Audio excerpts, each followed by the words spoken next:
अपराधी अपराधों को अंजाम देते हैं, लेकिन कानून के लंबे हाथों से नहीं बच पाते। चोरी की कई वारदातों को अंजाम दे चुके 2 कुख्यात बदमाशों को पलासिया पुलिस ने गिरफ्तार किया है, जबकि लसुड़िया पुलिस ने हत्या के एक आरोपी को गिरफ्तार कर बड़ी सफलता पाई है। मुखबिर की सूचना पर पलासिया पुलिस ने स्कीम नंबर 140 स्थित आईडीए की बिल्डिंग पर छापा मारकर जावेद और विकास नामक 2 शातिर नकबजनों को गिरफ्तार किया है। पुलिस के मुताबिक जावेद पर चोरी के 12 मामले दर्ज हैं, जबकि विकास पर 8 मामले दर्ज हैं। पुलिस दोनों को कोर्ट में पेश कर रिमांड की मांग करेगी। संभावना जताई जा रही है कि दोनों से कई बड़ी चोरियों का खुलासा होगा। मामले संदिग्ध हैं, इनको हमने आज गिरफ्तार किया, अभी कोर्ट भिजवा रहे हैं इनको। एक रिंकू नाम का व्यक्ति है और एक जावेद है। ये दोनों 140 आईडिया मल्टी में रहते हैं और दोनों ही काफी शातिर हैं। उनके एमआई क्षेत्र में भी अपराध है, हमारे भी अपराध है। रिंकू का जिला बदर भी हमने पेश किया था पहले, शातिर अपराधी है। इनको कहाँ से? इनको वहीं मुखबिर सूचना से हमने गिरफ्तार किया है आईडिया मल्टी का। गुजरात के राजकोट के जेके कंपनी के एक कर्मचारी की हत्या कर फरार हुए राम मिलन पांडे को मुखबिर की सूचना पर लसुड़िया पुलिस ने गिरफ्तार किया है। राम मिलन ने अपने एक साथी के साथ मिलकर 12 अप्रैल को जेके कंपनी के एक कर्मचारी की हत्या की थी, जिसके बाद राजकोट पुलिस ने उसके साथी को गिरफ्तार कर लिया, लेकिन राम मिलन फरार होने में कामयाब हो गया, जिसके बाद से वह निरंजनपुर में रहकर फरारी काट रहा था। लसुड़िया पुलिस ने इसकी सूचना राजकोट पुलिस को दे दी है। जल्द ही एक दल वहां से इसकी हिरासत के लिए रवाना होगा। एक आरोपी उसमें गिरफ्तार हो गया था और एक आरोपी वहां से फरार हो गया था। जो आरोपी कल 2 जवानों ने पकड़ा है उसका नाम है राम मिलन, पिता सूरज प्रसाद पांडे, और ये प्रतापगढ़ उत्तर प्रदेश का रहने वाला है। 5-6 दिन पहले किसी ट्रक में बैठ के बापू गांधी नगर में आए। तो हमारे 2 जवान हैं जिनका नाम है कुलदीप और अमित, इनको जानकारी मिली तो उसको पकड़ के लाए हैं और वहाँ से कंफर्म हो गया है, अपराध पंजीबद्ध है वहाँ पे मर्डर का। पार्टी रवाना हो गई है और इसको होर्डिंग लगाते समय हाई टेंशन लाइन की चपेट में आकर 2 लोग गंभीर रूप से झुलस गए। दोनों घायलों को नजदीकी निजी अस्पताल में भर्ती किया गया है। घटना के बाद से ही रहवासियों में रोष है। मामला विजयनगर थाना क्षेत्र के चित्रा नगर का है, जहां स्थित बिल्डिंग मटेरियल की एक दुकान पर बोर्ड लगाते समय बोर्ड हाई टेंशन लाइन से लग गया और 2 लोग उसकी चपेट में आ गए। हादसे में प्रदीप नामक युवक बुरी तरह से झुलस गया, जबकि आलोक नामक युवक का एक हाथ ही जल गया। प्रत्यक्षदर्शी के मुताबिक हाई टेंशन लाइन काफी नीचे से गुजर रही है। उससे बोर्ड लगाते ही बहुत तेज आवाज हुई तो देखा एक व्यक्ति बुरी तरह से जल चुका है, जबकि दूसरा कम जला है। इसकी सूचना 108 को दी गई, लेकिन जब 20 मिनट तक एम्बुलेंस नहीं पहुंची तो मौके पर उपस्थित लोगों ने ऑटो की मदद से घायलों को निजी अस्पताल में भर्ती किया।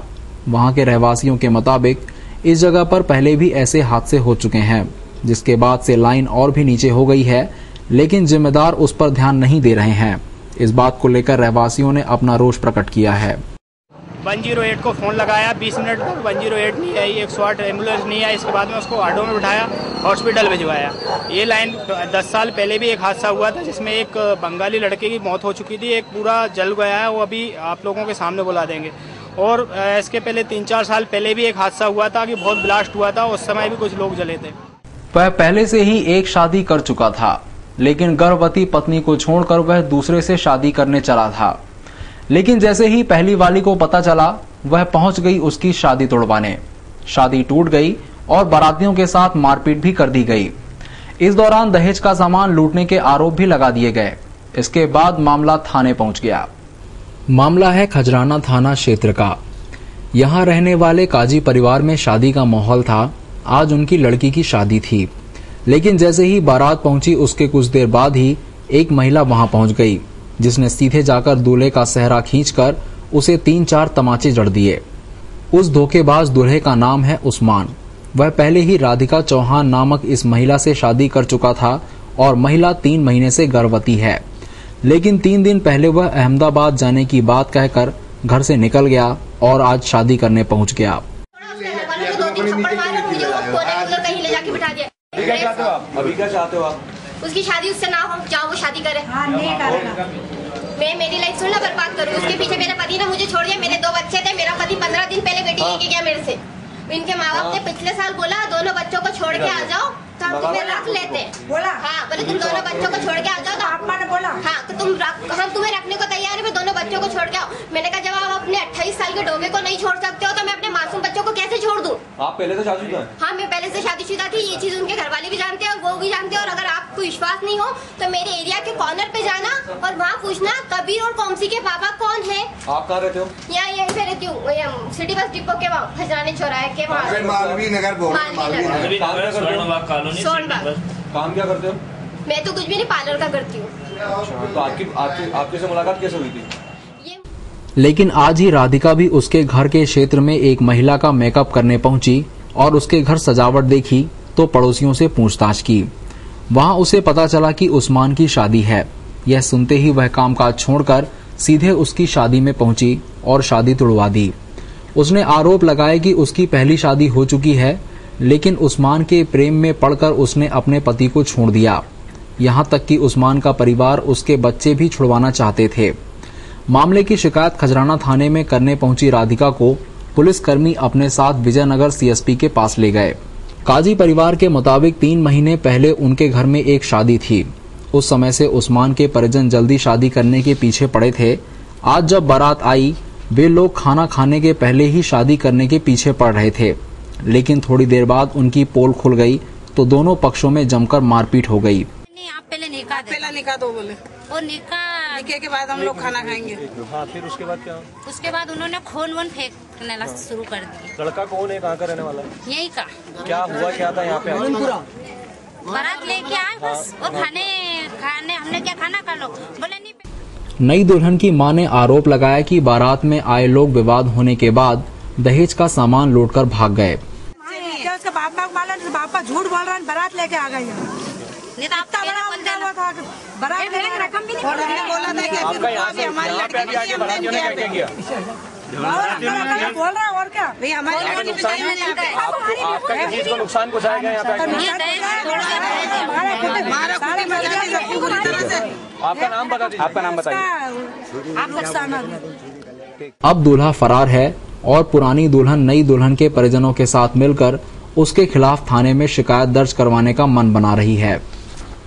मध्य प्रदेश में पर्यटन विकास निगम को भारत सरकार की तरफ से राष्ट्रीय पुरस्कार मिलने पर पर्यटन विकास निगम के अध्यक्ष मोहन यादव ने खुशी व्यक्त करते हुए कहा कि पर्यटन विकास के लिए हम अपने संसाधनों को अच्छे से अच्छे रूप में करेंगे। मध्य प्रदेश में पर्यटन विकास के लिए किसी फिल्म अभिनेता को ब्रांड एम्बेसडर बनाने की बात पर मोहन यादव ने कहा कि ब्रांड एम्बेसडर रखने से कुछ समय के लिए ही पर्यटन का ग्राफ बढ़ता है, लेकिन फिर जल्द ही डाउन हो जाता है और जल्द ही मुख्य पर्यटन स्थल पर पुलिस थाने का निर्माण होने वाले हैं। हम कम संसाधनों में अच्छी सुविधाएं दें, इसकी कोशिश करते हैं। अच्छी सुविधाओं के आधार पर हमारा 20% विदेशी पर्यटन बढ़ा है एवं 30% देशी पर्यटन में भी वृद्धि दर्ज की गई है। उनको 400 करोड़ का भुगतान होता है खाली पब्लिसिटी के लिए गुजरात के लिए, और हमारे अपने संसाधन में पूरा विभाग का बजट हमारा बहुत सीमित है, लेकिन उसके बावजूद भी राष्ट्रीय स्तर के जितने पुरस्कार मिलते हैं टूरिज्म के, वो हमको कम खर्च में भी बेहतर से बेहतर मिलते हैं। इसी कारण से 30% देशी पर्यटक और 20% विदेशी पर्यटक हमारे यहाँ इस साल भी इस मार्च के अंत में हमारे व्यवसाय में वृद्धि करते हैं। विदेशी महिला पर्यटकों के साथ हुई दुराचार की घटना के लिए उन्हें भी जिम्मेदार बताते हुए कहा कि वे लोग मुख्य सड़क मार्ग से कई किलोमीटर अंदर रुके थे, जिसकी जानकारी हमारी पुलिस को भी नहीं थी। इस घटना पर उनके प्रधानमंत्री ने भी कहा है कि इस तरह की घटनाएं हमारे देश में भी हो सकती हैं। उनके अपने देश के जो उनके प्रधानमंत्री है, उनने जो वर्षन दिया था कि जिस ढंग से घटना घटी है, ये हमारे देश में भी हम इनको नहीं बचा सकते, क्योंकि क्या हो रहा है कि जैसे सड़क मार्ग से हट करके 4-5 किलोमीटर अंदर कोई भी जगह पे कोई टेंट लगा के रहेगा और न किसी थाने वालों को मालूम, न किसी प्रशासन को मालूम, तो ये घटना किसी के साथ में भी हो सकती है। इंदौर की सीबीआई अदालत ने भोपाल के बहुचर्चित शहला मसूद हत्याकांड में सुनवाई की, लेकिन गवाहों की गैर हाजिरी पर सीबीआई की विशेष अदालत ने 2 गवाहों के खिलाफ जमानती वारंट जारी किए हैं और मामले में सुनवाई की अगली तारीख 30-31 मई मुकर्रर की है। उधर शहला हत्याकांड के आरोपी सबा फारूकी के वकील ने सीबीआई की विशेष अदालत में एक बार फिर सबा की पेट की बीमारी का हवाला देते हुए आवेदन पेश किया है। साथ ही अदालत से उसके उपचार के लिए बाहरी अस्पताल में दाखिल करने की मांग की है। शहला मसूद हत्याकांड अदालत में दिन पर दिन पेचीदा होता जा रहा है। जी हां, अदालत में सीबीआई को चार्जशीट पेश किए हुए 6 माह का समय बीत चुका है। 60 से ज्यादा गवाहों की गवाही दर्ज होना है, लेकिन अब भी कई अहम गवाहों की गवाही शेष रह गई है। इसी तारतम्य में सीबीआई की चार्जशीट में शहला, ध्रुव नारायण और जाहिदा परवेज के बीच हुई हत्या के पहले मुख्य बात को मुख्य आधार बनाया गया था। सीबीआई ने इस मामले में ध्रुव नारायण सिंह के सहयोगी संजय गुप्ता और एक निजी टेलीकॉम कंपनी के अधिकारी दीपक यादव को भी गवाहों की सूची में शामिल किया, लेकिन यह दोनों गवाह अदालत के समक्ष गवाही के लिए हाजिर नहीं हुए। सीबीआई की चार्जशीट में संजय गुप्ता का नाम आने के बाद आरोपी पक्ष शुरुआती दौर से संजय गुप्ता की गवाही को एक मजबूत आधार मान रहा है। दरअसल संजय के जरिए ही बीजेपी विधायक ध्रुव नारायण सिंह की कड़ी जोड़ने की कोशिश की जा रही है। लिहाजा सोमवार को जब संजय गुप्ता और दीपक यादव जब अदालत में हाजिर हुए तो आरोपी पक्ष के वकील ने आपत्ति दर्ज कराई, जिसके चलते अदालत ने दोनों गवाहों के खिलाफ जमानती वारंट जारी कर दिए। वो आके आज कोर्ट के अंदर ये बताना था कि ध्रुव नारायण जी ने उनको फ़ोन किया है कि शहला मसूद की हत्या हो गई है, आप वहाँ जाके पूछें, मैं जब मौका मिलेगा तब आऊँगा। लेकिन आज वो नहीं आए। कल दीपक यादव को आना था, वो भी नहीं आए हैं। तो सीबीआई के अपने जो गवाह हैं हर पेशी पे लिंगारान करना चाह रही है, पेश करने में डर रही है, या कुछ उसकी ऐसी स्ट्रेटजी है जो अभी वो छुपा के रखी हुई है। कोर्ट ने दीपक यादव और संजय गुप्ता का जमानती वारंट निकाला। उधर सबा के पेट में दर्द की शिकायत को लेकर उनके वकील पहले भी अदालत के समक्ष उनकी जमानत और उपचार के लिए बाहरी अस्पताल में इलाज की मांग कर चुके हैं। दोबारा सबा के वकील ने अदालत के समक्ष आवेदन प्रस्तुत कर दलील दी है कि सबा के पेट में बीमारी बढ़ती जा रही है, जेल अस्पताल का इलाज नाकाफी है, लिहाजा उन्हें बाहरी अस्पताल में इलाज कराने की इजाजत दी जाए, जिसको लेकर अदालत ने सबा को मेडिकल बोर्ड के समक्ष पेश करने की बात कही है, जिसकी रिपोर्ट सीबीआई की विशेष अदालत के समक्ष 7 दिनों में पेश करनी होगी। के अंदर तिल्ली है, पर्स मवाद पड़ गया है, उसका इलाज जेल में ठीक नहीं हो रहा, तो कोर्ट ने आदेश दिया है कि इसको मेडिकल बोर्ड के सामने पेश किया जाए और 1 हफ्ते के अंदर रिपोर्ट दी जाए इसकी क्या स्थिति। रविवार रात बारात के दौरान एक युवक की उसके ही दोस्त ने चाकू से गोदकर उसकी हत्या कर दी। फिलहाल हत्या की वजह साफ नहीं हो पाई है। मामले में परदेशीपुरा पुलिस ने आरोपी दोस्त के खिलाफ हत्या का मामला दर्ज कर उसकी तलाश शुरू कर दी है। घटना परदेशीपुरा थाना क्षेत्र के सरजूबाई धर्मशाला के पास की है। यहां कबीर खेड़ी निवासी सचिन की बारात निकल रही थी। बारात में विशाल उर्फ गोलू भी शामिल था, जिसकी उसके ही दोस्त प्रमोद मीणा ने चाकू से गोदकर हत्या कर दी। मृतक गोलू और आरोपी दोस्त थे। हत्या की वजह तो फिलहाल साफ नहीं हो पाई है, लेकिन बताया जा रहा है कि मृतक गोलू नवीन और आशीष के साथ रहने लगा था। इस बात पर आरोपी प्रमोद ने आपत्ति ली। 2 दिन पहले प्रमोद ने मृतक गोलू को धमकाया भी था कि बारात में मत जाना, लेकिन जब गोलू बारात में आ गया तो प्रमोद ने उसकी चाकू मारकर हत्या कर दी। हत्या के बाद आरोपी प्रमोद ने मृतक गोलू के दोस्त आशीष को फोन करके बताया कि उसने गोलू की हत्या कर दी है और अब उसकी बारी है। सर, इसका मेरे पास फोन आया गोलू का, बोले कि मुझे प्रमोद भैया ने चाकू मार दिया। तो उसके बाद प्रमोद भैया का फोन आया, बोले कि मैंने गोलू को चाकू मार दिया, गोलू को हत्या दी और उसको हॉस्पिटल ले दिया। अब ये नहीं बता, बोले बारात में मार दिया। मामले में परदेशीपुरा पुलिस ने आरोपी के खिलाफ मामला दर्ज कर उसकी तलाश शुरू कर दी है। एक बंदा है, उसको विशाल गोलू विश्वकर्मा 20 साल के आसपास बता रहे हैं। लाश मिली तो फिर वहां से उठा के मोबाइल आए हैं लोग और मृत घोषित किया लोगों ने, यहाँ डॉक्टर्स ने, भाई वगैरह आ गए हैं, यहाँ पे बता रहे हैं, संदेह व्यक्त कर रहे हैं कि कोई बंदा है जिसने मारा है। चाकू कुछ लोग का क्या विवाद है वो भी देखने की कोशिश कर रहे हैं और कितने लोग मारने वाले नहीं, अभी कुछ पता नहीं चल पाया कितने लोग मारने वाले थे, या पहले से मार के वहां पे डाल दिया था या वहीं पे मारा, कुछ पता नहीं है। हत्या का आरोपी लिस्टेड बदमाश है और पहले भी हत्या के मामले में आरोपी रह चुका है। फिलहाल पुलिस आरोपी की तलाश कर रही है। नशे में धुत एक युवती ने रविवार रात एमवाय अस्पताल में जमकर हंगामा मचाया। करीब 2 घंटे तक हंगामा करने के बाद युवती अस्पताल के सुरक्षा गार्डों से हाथापाई कर भाग निकली। अस्पताल में हंगामा कर रही यह युवती शराब के नशे में धुत है। दरअसल यह युवती एक इसकी दोस्त के साथ घायल हालत में यशवंत निवास रोड पर मिली। जब लोगों ने दोनों को चरक अस्पताल में भर्ती करवा दिया। अस्पताल के लोगों ने जब दोनों से घर का पता पूछा तो इस युवती ने अपना पता नहीं बताया, क्योंकि अस्पताल वालों को इलाज के लिए पैसे चाहिए थे। इस कारण चरक अस्पताल से इस युवती को एमवाय अस्पताल भिजवा दिया गया, जहां युवती ने जमकर हंगामा किया। युवती के कपड़े खून में हो रहे थे, लेकिन निजी अस्पताल के डॉक्टरों ने इस युवती का इलाज करने की जगह इसे सरकारी अस्पताल भेज दिया।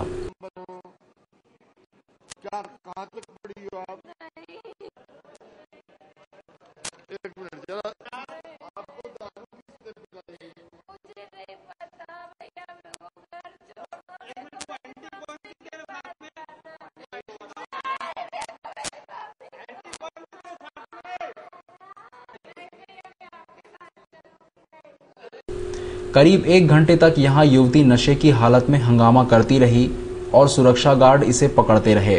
बाद में युवती अस्पताल से भागने में सफल रही, लेकिन युवती के हंगामे के बाद कई सवाल खड़े होते हैं। क्या चरक अस्पताल की इतनी जिम्मेदारी नहीं थी कि उसे युवती का इलाज करना चाहिए? महज पैसों के लिए उन्होंने इस युवती का इलाज करने की जगह उसे एमवाय अस्पताल भिजवा दिया। वहीं एमवाय अस्पताल की सुरक्षा व्यवस्था पर भी सवाल खड़े होते हैं। अब ऐसे में अगर युवती के साथ कुछ घटना हो जाती है तो इसकी जिम्मेदारी किसकी होगी? इंदौर के भारतीय जनता पार्टी कार्यालय पर पर्यटन विकास निगम के अध्यक्ष मोहन यादव ने पत्रकार वार्ता में बताया कि भारतीय जनता पार्टी कल शिप्रा उद्गम स्थल उज्जैनी से नर्मदा शिप्रा संगम रथ यात्रा का शुभारंभ करेगी। शिप्रा उद्गम स्थल उज्जैनी से कल सुबह 9 बजे नर्मदा शिप्रा संगम रथ यात्रा का शुभारंभ पूर्व मुख्यमंत्री कैलाश जोशी और प्रदेश अध्यक्ष नरेंद्र सिंह तोमर करेंगे। यह यात्रा शिप्रा टेकरी से शुरू होकर कई ग्रामीण इलाकों से होते हुए 16 मई को इंदौर पहुंचेगी और इंदौर के शहरी क्षेत्र में भ्रमण करेगी। मोहन यादव ने शोभा यात्रा के साथ इस योजना के लाभ भी बताए। इस यात्रा की रूपरेखा के संबंध में 14 से 29 तारीख तक की योजना बनाई गई है। 14 तारीख को कल सवेरे 10 बजे शिप्रा जी के उद्गम स्थल पर पूर्व मुख्यमंत्री सांसद सम्माननीय कैलाश जोशी जी के मुख्य आतिथ्य में और नरेंद्र सिंह जी तोमर के प्रदेश अध्यक्ष के नेतृत्व में ये यात्रा प्रारंभ होगी। सर्व ब्राह्मण समाज के कुल देवता परशुराम जी की अष्ट धातु की 16 फीट ऊंची मूर्ति का अनावरण बाणगंगा स्थित मरी माता चौराहे पर हुआ। मूर्ति का अनावरण उद्योग मंत्री कैलाश विजयवर्गीय ने किया। परशुराम जी समस्त ब्राह्मण समाज के लिए पूजनीय माने जाते हैं।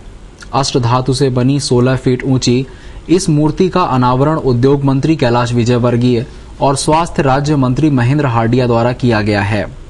मूर्ति की प्राण प्रतिष्ठा के लिए मरी माता चौराहे स्थित गणेश मंदिर परिसर में हवन किया गया। इस मूर्ति का निर्माण शुक्ला परिवार द्वारा 20 लाख रुपए की लागत से करवाया गया है और शाम के समय यहां महाआरती का आयोजन किया जाएगा। किस कार्यक्रम में आज परशुराम जयंती के उपलक्ष्य में मरीमाता चौराहे पे ये 16 फीट ऊंची अष्टधातु मूर्ति है, जिसकी स्थापना की गई है। आज ये हमारे 16 परिवार की ओर से की गई है। इसकी लागत है 20 लाख रुपए। हम यहाँ पर ब्राह्मण समाज की ओर से सभी ब्राह्मण समाज की ओर से आज समारोह हुआ। आदरणीय कैलाश जी सभी लोगों और शाम को महाआरती होगी जो ब्राह्मण समाज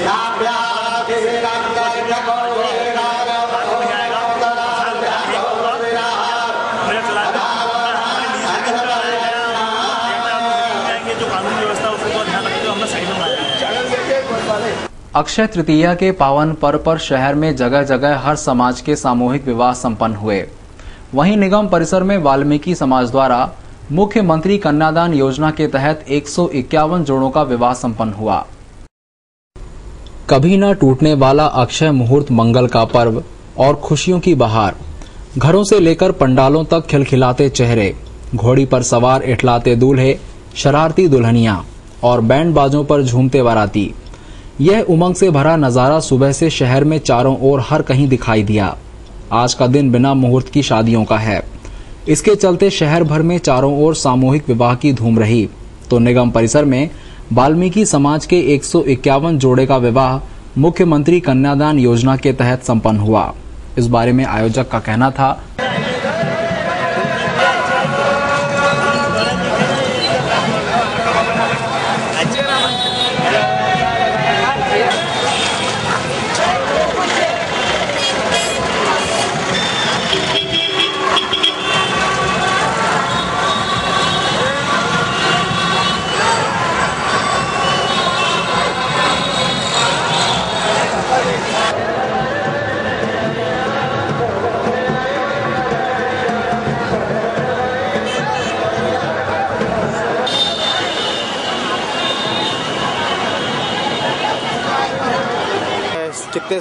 कितने अखिल भारतीय वाल्मीकि समाज सामूहिक विवाह समिति के तत्वावधान में आज ये 7वां वर्ष है। नगर निगम और वाल्मीकि समाज सामूहिक विवाह समिति मिलकर मुख्यमंत्री कन्यादान योजना के तहत 151 युवक युवतियों का ये सामूहिक विवाह यहाँ पर चिमन बाग पर संपन्न होने जा रहा है। और इसमें जो बाराती आए उनके लिए 15,000 लोगों के लिए यहाँ पर भोजन की व्यवस्था की गई है। और भोजन के अंदर दाल, चावल, साग, पूड़ी और भजिए की व्यवस्था यहाँ पर की गई है।